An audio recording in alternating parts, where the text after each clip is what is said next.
Halo semuanya, Assalamualaikum warahmatullahi wabarakatuh. Salam sejahtera untuk kita semua.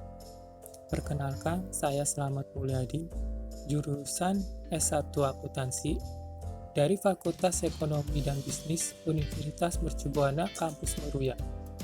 Pada video kali ini, saya akan menjelaskan tentang otonomi daerah dalam pembangunan perekonomian di Indonesia dan kebijakan fiskal yang dijalani untuk masa globalisasi saat ini.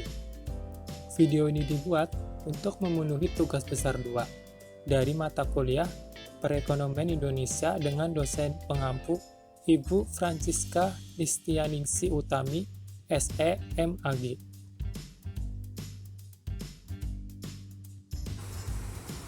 Pertama-tama, di sini saya akan menjelaskan apa itu pengertian otonomi daerah. Otonomi daerah adalah kewajiban yang diberikan kepada daerah otonomi untuk mengatur dan mengurus sendiri urusan pemerintah dan kepentingan masyarakat setempat sesuai undang-undang. Otonomi daerah menurut aspirasi masyarakat bisa meningkatkan daya guna dan hasil penyelenggaraan pemerintahan dalam rangka pelayanan terhadap masyarakat dan pelaksanaan pembangunan sesuai dengan peraturan perundang-undangan. Otonomi daerah sendiri memiliki prinsip, diantaranya sebagai berikut. Yang pertama, otonomi seluas-luasnya. Prinsip ini berarti bahwa daerah diberi kewenangan untuk mengatur semua urusan pemerintah di luar urusan pemerintah yang ditetapkan undang-undang. Yang kedua, otonomi nyata. Prinsip ini berarti bahwa otonomi diberikan untuk menangani urusan pemerintah berdasarkan tugas, wewenang, dan kewajiban yang telah ada, serta berpotensi untuk hidup dan berkembang sesuai potensi serta kekhasan daerah. Yang ketiga, otonomi bertanggung jawab. Prinsip ini berarti bahwa penyelenggara otonomi harus sejalan dengan tujuan dan pemberian kewenangan itu. Bagaimana prinsip otonomi daerah di Indonesia? Prinsip-prinsip dalam pelaksanaan otonomi daerah yaitu demokrasi, peran serta masyarakat, pemerataan dan keadilan, serta memperhatikan potensi dan keragaman daerah. Pemberian kewenangan tersebut diikuti dengan perimbangan keuangan antara pusat daerah.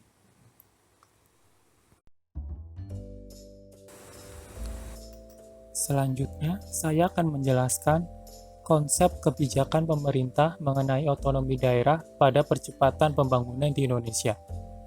Secara konseptual, pelaksanaan otonomi daerah di Indonesia dilandasi oleh 3 tujuan utama yang meliputi tujuan politik, tujuan administratif, dan tujuan ekonomi. Hal yang ingin diwujudkan melalui tujuan politik dalam pelaksanaan otonomi daerah diantaranya adalah upaya untuk mewujudkan demokrasi politik melalui partai politik dan Dewan Perwakilan Rakyat Daerah. Perwujudan tujuan administratif yang ingin dicapai melalui pelaksanaan otonomi daerah adalah adanya pembagian urusan pemerintah antara pusat dan daerah, termasuk sumber keuangan serta pembaharuan manajemen birokrasi pemerintah di daerah. Sedangkan tujuan ekonomi yang ingin dicapai dalam pelaksanaan otonomi daerah di Indonesia adalah terwujudnya peningkatan indeks pembangunan manusia sebagai indikator peningkatan kesejahteraan masyarakat Indonesia. Dalam konsep otonomi daerah sendiri, pemerintah dan masyarakat di suatu daerah memiliki peranan yang penting dalam peningkatan kualitas pembangunan di daerah masing-masing. Hal ini terutama disebabkan karena dalam otonomi daerah terjadi peralihan kewenangan yang pada awalnya diselenggarakan oleh pemerintah pusat kini menjadi urusan pemerintah daerah masing-masing. Tujuan kebijakan pemerintah mengenai otonomi daerah tentang percepatan pembangunan di Indonesia.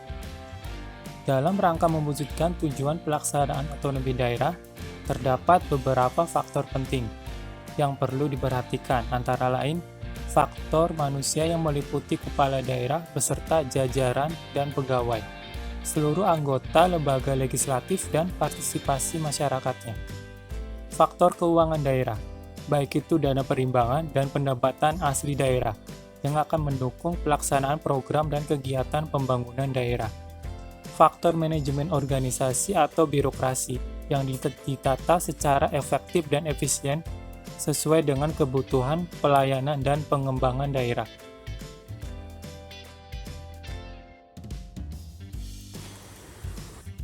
Bagaimana pengaruh otonomi daerah terhadap pembangunan daerah? Dampak positif dari otonomi daerah adalah bahwa dengan otonomi daerah, maka pemerintah daerah akan mendapatkan kesempatan untuk menampilkan dan mengembangkan identitas lokal yang ada di masyarakat. Pemerintah lokal juga bisa mendorong pembangunan daerah serta membangun program promosi kebudayaan dan juga pariwisata. Apakah otonomi daerah dapat memecahkan masalah dalam hal pemberatan pembangunan? Terdapat konsep desentralisasi dalam kebijakan otonomi daerah yang merupakan penyerahan wewenang pemerintah oleh pemerintah pusat kepada pemerintah daerah otonomi untuk mengatur dan mengurus urusan pemerintahnya. Tuntutan reformasi akan keadilan dalam bidang ekonomi bagi masyarakat daerah diwujudkan dalam kebijakan desentralisasi fiskal. Desentralisasi fiskal merupakan penyerahan wewenang kepada pemerintah daerah untuk mengelola sumber-sumber keuangan daerah melalui prinsip money follows function. Kebijakan ini diperkuat oleh UU Nomor 25 Tahun 1999 yang mengalami perubahan menjadi Undang-Undang Nomor 33 Tahun 2004. Kebijakan desentralisasi fiskal ini dimaksudkan agar pemerintah daerah mampu menjalankan fungsinya dengan baik serta dapat mendukung dan meningkatkan keuangan pemerintah daerah dalam melaksanakan otonomi. Melalui otonomi daerah dan desentralisasi fiskal, pemerintah daerah memiliki wewenang untuk menggali pendapatan dan melakukan peran alokasi secara mandiri dalam menetapkan prioritas pembangunan. Serta dengan adanya otonomi dan desentralisasi fiskal diharapkan dapat lebih memeratakan pembangunan berdasarkan potensi masing-masing daerah. Berikut adalah masalah yang timbul akibat dari otonomi daerah. Yang pertama, adanya eksploitasi pendapatan daerah. Salah satu konsekuensi otonomi adalah kewenangan daerah yang lebih besar dalam pengelolaan keuangan, mulai dari proses pengumpulan pendapatan sampai pada alokasi pemanfaatan pendapatan daerah tersebut. Dalam kewenangan semacam ini sebenarnya sudah muncul intrinsik risiko bawaan bahwa daerah akan melakukan upaya maksimalisasi bukan optimalisasi perolehan pendapatan daerah. Yang kedua, pemahaman terhadap konsep desentralisasi dan otonomi daerah yang belum mantap. Desentralisasi adalah sebuah mekanisme penyelenggaraan pemerintah yang menyangkut pola hubungan antara pemerintah nasional dan pemerintah lokal. Desentralisasi diperlukan dalam rangka peningkatan efisiensi dan efektivitas penyelenggaraan pemerintah sebagai wahana pendidik politik di daerah untuk memelihara keutuhan negara kesatuan atau integrasi nasional. Yang ketiga, penyediaan aturan pelaksanaan otonomi daerah yang belum memadai. Parlemen di daerah tumbuh menjadi sebuah kekuatan politik real yang baru. Lembaga legislatif ini secara merdeka dapat melakukan sendiri pemilihan gubernur dan bupati atau wali kota tanpa intervensi kepentingan dan pengaruh politik pemerintah pusat. Yang keempat, kondisi SDM aparatur pemerintah yang belum menunjang sepenuhnya pelaksanaan otonomi daerah. Sejak diberlakunya otonomi daerah, sebagian pemerintah daerah bisa melaksanakan amanat konstitusi meningkatkan taraf hidup rakyat, mensejahterakan rakyat, dan mencerdaskan rakyat. Berdasarkan data yang ada, 20% pemerintah daerah mampu menyelenggarakan otonomi daerah dan berubah kesejahteraan rakyat di daerah. Namun 80% pemerintah di daerah dinilai belum berhasil menjalankan visi, misi, dan program desentralisasi. Yang kelima, korupsi di daerah. Fenomena lain yang sejak lama menjadi kekhawatiran banyak kalangan berkaitan dengan implementasi otonomi daerah adalah bergesernya praktek korupsi dari pusat ke daerah. Yang keenam, adanya potensi munculnya konflik antar daerah. Ada gejala cukup kuat dalam pelaksanaan otonomi daerah, yaitu konflik horizontal yang terjadi antara pemerintah provinsi dengan pemerintah kabupaten atau kota sebagai akibat dari penekanan Undang-Undang Nomor 22 Tahun 1999 yang menekankan bahwa tidak ada hubungan integrasi antara pemerintah provinsi dengan pemerintah kabupaten atau kota, sehingga pemerintah kabupaten atau kota menganggap kedudukannya sama dan tidak taat kepada pemerintah provinsi. Kebijakan otonomi daerah. Kebijakan otonomi daerah sendiri adalah kewenangan suatu daerah untuk mengatur dan mengurus pemerintah dan kepentingan masyarakatnya secara mandiri menurut peraturan dan caranya sendiri dengan tidak melanggar pada peraturan perundang-undangan pusat yang sudah berlaku. Berikut adalah beberapa kebijakan yang dilakukan dari pemerintah pusat guna mengatasi masalah tersebut. Yang pertama, membuat master plan pembangunan nasional untuk membuat sinergi pembangunan daerah agar menjadi landasan pembangunan daerah dan membuat pemerataan pembangunan antar daerah. Yang kedua, memperkuat peranan daerah untuk meningkatkan rasa nasionalisme dan mengadakan kegiatan menanam nasionalisme seperti kewajiban mengibarkan bendera merah putih. Yang ketiga, melakukan pembatasan anggaran kampanye karena menurut peneliti korupsi yang dilakukan kepala daerah akibat pemilihan umum berbiaya tinggi membuat kepala daerah melakukan korupsi. Yang keempat, melakukan pengawasan perda agar sinergi dan tidak menyimpang dengan peraturan di atasnya yang lebih tinggi. Yang kelima, meningkatkan kontrol terhadap pembangunan di daerah dengan memilih Mendagri yang berkapabilitas untuk mengawasi pembangunan di daerah. Dan yang keenam, melakukan good governance dengan memangkas birokrasi, mengadakan pelayanan satu pintu untuk masyarakat, melakukan efisiensi anggaran. Di sini saya akan menjelaskan apa itu kebijakan fiskal. Kebijakan fiskal adalah penyesuaian dalam pendapatan dan pengeluaran pemerintah seperti yang sudah ditetapkan anggaran pendapatan dan belanja negara (APBN). Kebijakan fiskal yang dilakukan oleh pemerintah untuk percepatan pembangunan di Indonesia adalah menghadapi globalisasi. Kedua kebijakan tersebut sangat penting untuk kestabilan ekonomi dan meningkatkan pertumbuhan ekonomi negara. Dalam pelaksanaannya, kedua kebijakan ini bisa diterapkan secara serentak atau hanya salah satunya, bergantung pada kebutuhan pemerintah dalam menstabilkan ekonomi. Penerapan kedua kebijakan tersebut akan membawa pengaruh terhadap perubahan keseimbangan internal dan eksternal ekonomi suatu negara. Tujuan kebijakan fiskal. Kebijakan fiskal memiliki sejumlah tujuan, diantaranya yang pertama, menciptakan stabilitas perekonomian negara. Yang kedua, menciptakan pertumbuhan ekonomi negara. Yang ketiga, memperluas lapangan pekerjaan. Yang keempat, menciptakan keadilan sosial termasuk dalam distribusi pendapatan. Dan yang terakhir, menstabilkan harga atau mengatasi inflasi. Pada video ini, kali ini saya akan membacakan beberapa kasus yang terjadi di Indonesia terkait kebijakan fiskal di era globalisasi saat ini, yang dimana masih dalam kondisi pandemi COVID-19.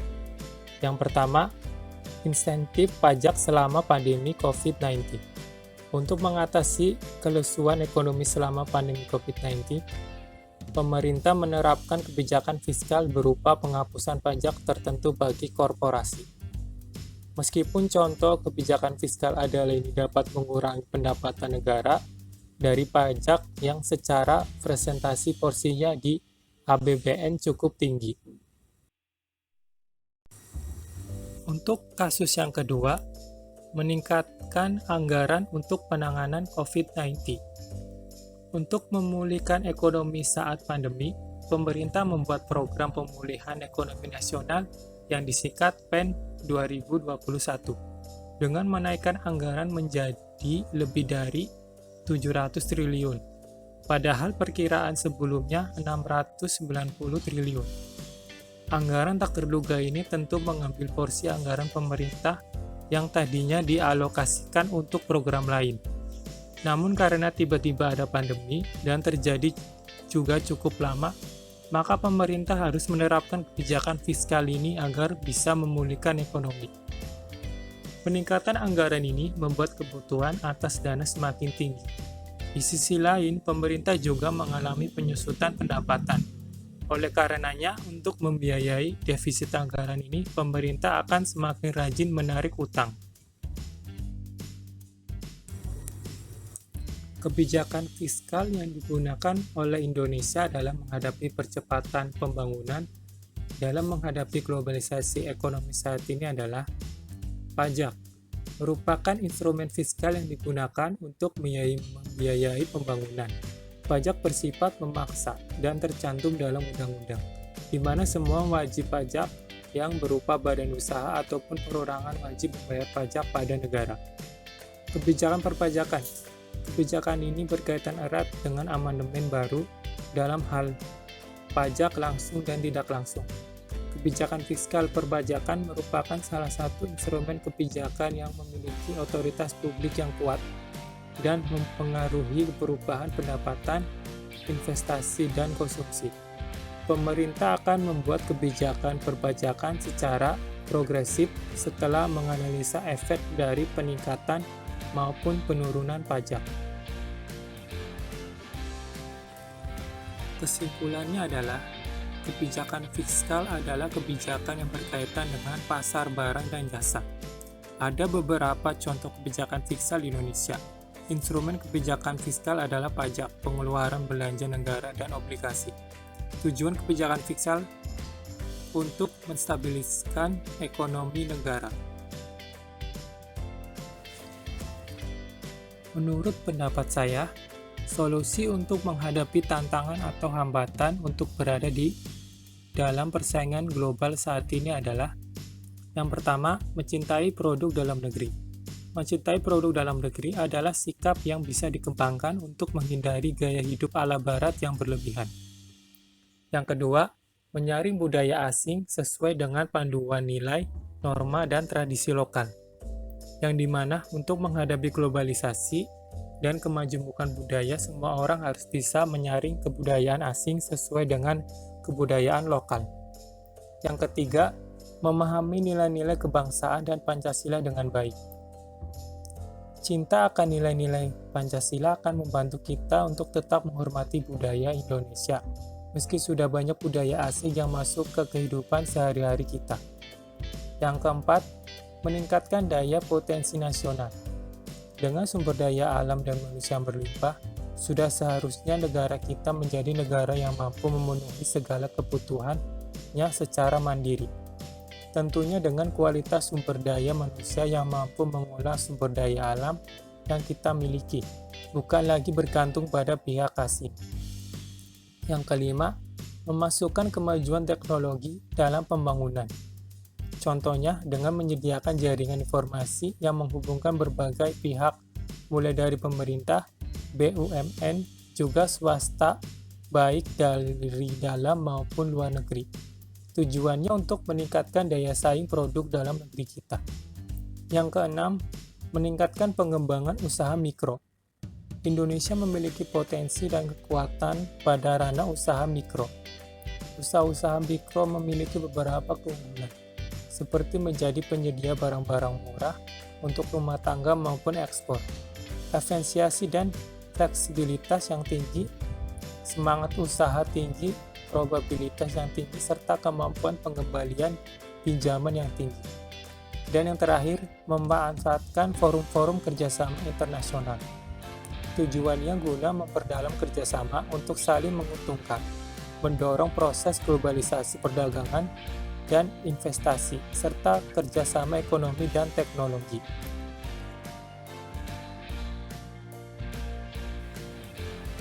Cukup sekian penjelasan video kali ini tentang otonomi daerah dalam pembangunan perekonomian Indonesia dan kebijakan fiskal yang dijalani untuk masa globalisasi saat ini.